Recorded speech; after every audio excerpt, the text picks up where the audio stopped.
Don't bring this to Thanksgiving. Bring this. Start by heating up a large pan or Dutch oven. Add some ghee to help sear the meat and add a little extra flavor. Stir it around until it melts, then add the ground pork. You can also use ground turkey or ground beef if you prefer. I'm going to chop it up a little bit so that it's a little finer texture in the dish when it's completed. Cook for about 4 or 5 minutes, stirring occasionally until the pork is nice and brown. At that point, we're going to add the maple syrup. It's going to act as a little bit of a glue to hold the whole stuffing together and also bring some nice sweetness. Next up are the herbs. Start with dried rosemary. It brings a nice piney fall flavor. And then ground sage has a nice earthiness to it. Last is just some salt, which you can add to taste. From here we're going to stir to combine, staying on the heat a little bit just to meld all those flavors. When you're done, turn the heat off while we get the rest of the vegetables prepped. I'm going to start with the carrots, which I peeled ahead of time. I'm going to slice them into some nice thin rounds.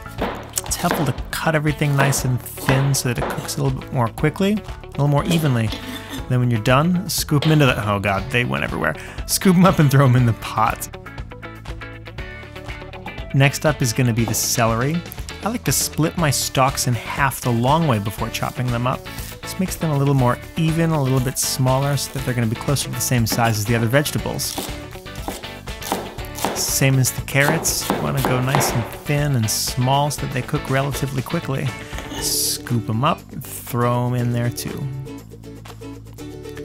Next is our onion. I'm going to chop this into small pieces.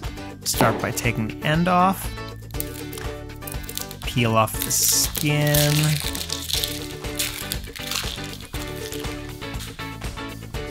in order to get nice small pieces, I first cut horizontally. Watch your fingers on this one.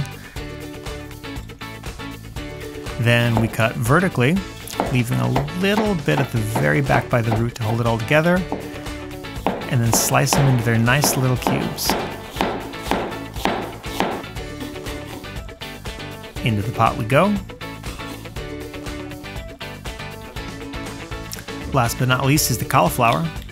Now the whole cauliflower is definitely edible, but I like to just use the very tops of the florets for these.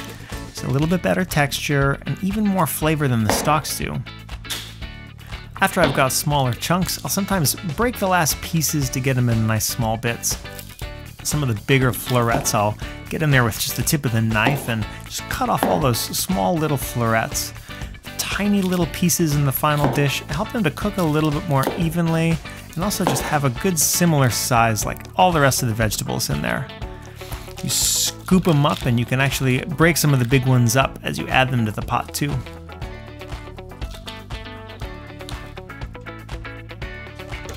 When everything's in there, we're going to turn the heat back up to high. Try to stir it up a little bit. I know it's a little overflowing on this one, but it's going to come together.